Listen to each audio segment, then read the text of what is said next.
+1 student, आज हम आपके सामने कंपनी का सबसे इम्पोर्टेंट क्वेश्चन करने जा रहे हैं जो एनुअल पेपर में आपका जरूर आता है 6 नंबर का। ये क्वेश्चन तो कंपनी का आना ही आना है हर हालत में। It's very very important question. तो जब हमारी कंपनी स्टार्ट होती है तो हमें कुछ मेन डॉक्यूमेंट्स तैयार करना कंपलसरी होता है। विदाउट दिस डॉक्यूमेंट्स आप कंपनी का रजिस्ट्रार से रजिस्ट्रेशन करवा ही नहीं सकते। और उसके अंदर सबसे मेन डॉक्यूमेंट आज हम आपको करवाने जा रहे हैं मेमोरेंडम ऑफ द एसोसिएशन। ये हमारे कंपनी का सबसे मेन डॉक्यूमेंट होता है जिसके अंदर हमारी ये 6 क्लोज होती हैं। सबसे पहले नेम क्लोज, उसके बाद प्लेस क्लोज, उसके बाद ऑब्जेक्ट क्लोज, उसके बाद लायबिलिटी क्लोज, उसके बाद आपका कैपिटल क्लोज और उसके बाद एसोसिएशन क्लोज। इसको हम सही मायने में देखें तो कंपनी का एक मुख्य चार्ट कहते हैं, कंपनी का सीमा नियम कहते हैं, जो कंपनी को बाहर के लोगों के साथ जोड़ता है। इसमें वो रूल्स एंड रेगुलेशंस डिफाइन किए जाते हैं जिसका संबंध हमारा कंपनी का एक्सटर्नल लोगों के साथ होता है कि कंपनी किन किन दायरों में रहकर कैसे कैसे बाहर के लोगों के साथ व्यवहार करेगी। इसलिए हम इसको सीमा नियम भी कहते हैं। एक सीमा में रहकर सभी लोगों को काम करना पड़ता है। अब बोर्ड ऑफ डायरेक्टर्स है, कंपनी के मालिक हैं, उनको डिसीजन लेने का राइट है, परंतु उन्हें भी इन सीमा नियमों के दायरे में रहकर सारे डिसीजन लेने पड़ेंगे। अगर वो इससे बाहर कोई भी काम करते हैं तो उसके जिम्मेवार वो स्वयं होंगे, कंपनी नहीं होगी। इसको हम कहते हैं सीमा नियम, मेमोरेंडम ऑफ एसोसिएशन। तो हम सबसे पहले बात करते हैं नेम क्लोज। इसके अंदर हमने कंपनी का नाम लिखना है। नाम लिखते समय हमें कुछ विशेष बातों का ध्यान रखना है।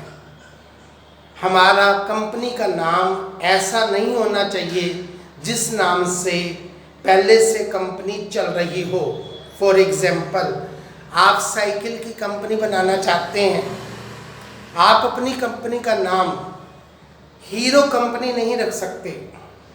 आपको अपनी साइकिल के लिए अलग से नाम रखना पड़ेगा, क्योंकि हीरो नाम की कंपनी पहले से है और वो रजिस्टर्ड है।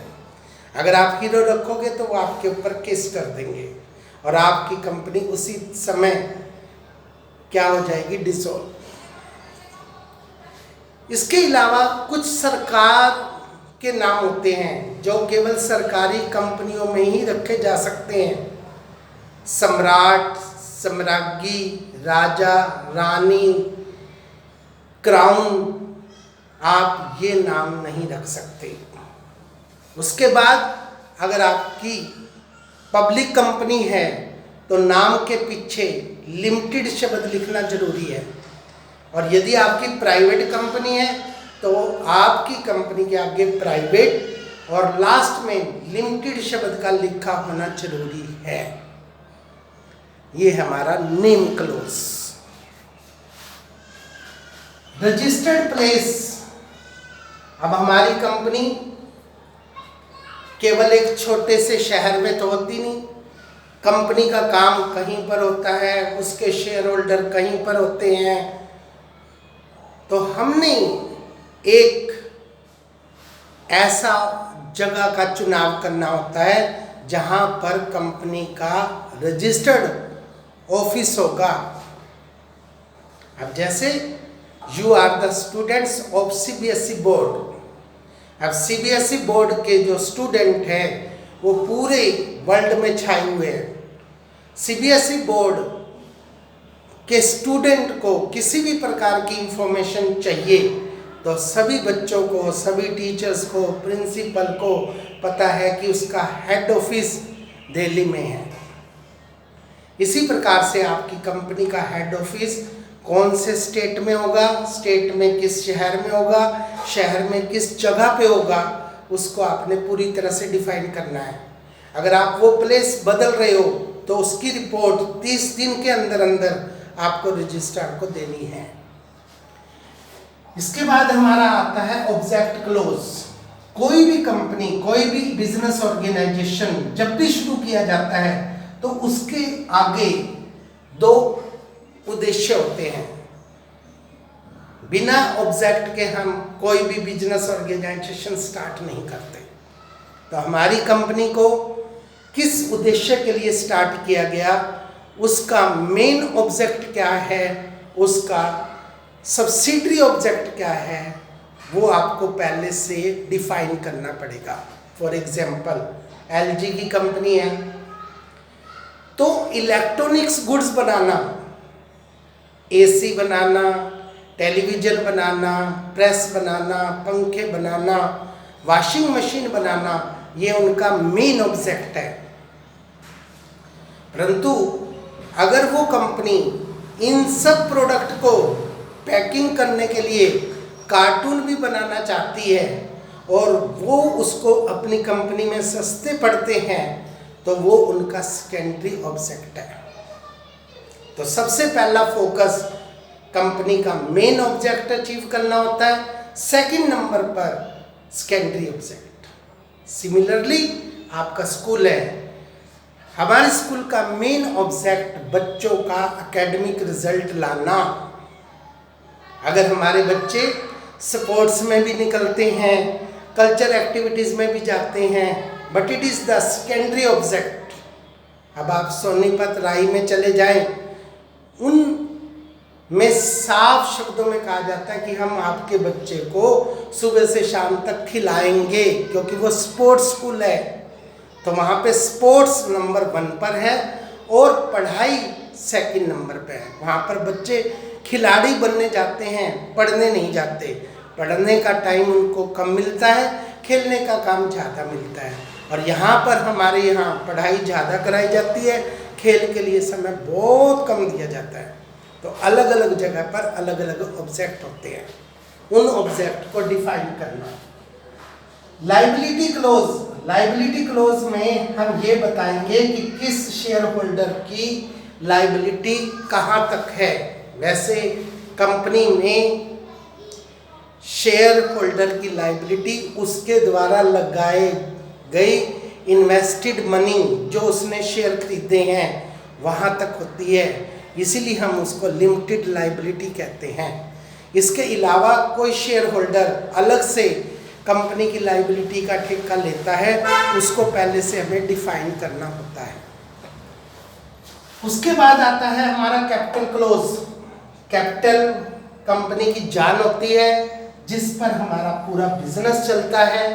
कंपनी की टोटल कैपिटल कितनी होगी, कितनी कैपिटल के लिए आपने रजिस्ट्रार से परमिशन दी है, उसको हम ऑथराइज्ड कैपिटल कहते हैं, रजिस्टर्ड कैपिटल कहते हैं, नॉमिनल कैपिटल कहते हैं।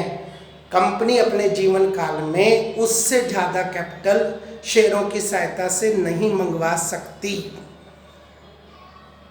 अब जैसे आपने अपनी कंपनी के लिए 5 करोड़ रुपए रजिस्ट्रार से ऑथराइज्ड करवाए, then you can say with the help of shares the company invited for share only up to 5 crore। अगर आप इसमें कभी चेंज करना चाहते हैं तो आपको कैपिटल क्लोज में क्या करना पड़ेगा, चेंज। इसकी सेम केस स्टडी हम आपको स्कूल के साथ करवाना चाहते हैं। जैसे आप अपना स्कूल बनाना चाहते हैं और स्कूल के लिए आप सीबीएसई बोर्ड से रिकॉग्नाइज करवाना चाहते हैं, तो आपने सबसे पहले अपने स्कूल की परमिशन हायर सेकेंडरी की मांगी, +2 तक उनकी टीम, रजिस्ट्रार की टीम आपके स्कूल में पूरा इन्वेस्टिगेशन करने आएगी। वो सारी टर्म्स एंड कंडीशन देखेगी, बिल्डिंग देखेगी, लाइब्रेरी देखेगी, आपकी लैब्स देखेंगे, आपका स्टाफ देखेंगे, आपका फंड देखेंगे। अगर वो सारी चीज़ों से सेटिस्फाइड है, पूरे एनवायरनमेंट से, पूरी बिल्डिंग से, पूरे फंड से, तो हो सकता है वो आपको हायर सेकेंडरी स्कूल की परमिशन अलॉट कर दें। तब आप +2 तक के बच्चों को एडमिशन दे सकते हो। परंतु वो पूरी तरह से अभी सेटिस्फाई नहीं है और उन्होंने आपका अभी मिडिल स्कूल बनाया, तो आप अपने स्कूल में अप टू 8th स्टूडेंट को ही अलाउ कर सकते हो। 9th और 10th और +1 +2 के स्टूडेंट को अलाउ नहीं कर सकते। अगर आपने CBSE बोर्ड से परमिशन लेनी है, उसी प्रकार से हमारी कंपनी में आपने 5 करोड़ की परमिशन मांगी, तो रजिस्ट्रार अगर पूरी तरह से सेटिस्फाइड है तो 5 करोड़ की परमिशन देगा, अदरवाइज नहीं। इसके बाद होता है एसोसिएशन क्लोज। अब company is the artificial person. वो खुद तो उसके हाथ पांव है नहीं, दिमाग है नहीं कि कंपनी अपने हाथों से काम करे। उसका काम कौन करते हैं? बोर्ड ऑफ डायरेक्टर्स, जो इलेक्ट किए जाते हैं। तो कौन बोर्ड ऑफ डायरेक्टर होंगे, कौन उसमें CEO होंगे, कौन उसमें CA होगा, कौन डिफरेंट टाइप के मैनेजर्स होंगे जो कंपनी की सारी मैनेजरियल एक्टिविटीज़ को चलाएंगे, किसको साइन अथॉरिटी है, ये हम एक ग्रुप बनाते हैं, उसको हम एसोसिएशन क्लोज कहते हैं। और these are the main clause for the company and this is the main document which is prepare by the company, चाहे वो आपकी प्राइवेट कंपनी हो, चाहे वो आपकी पब्लिक कंपनी हो। इस पर आपने जरूर अच्छे ढंग से पढ़ के इसका नोट्स तैयार करना है।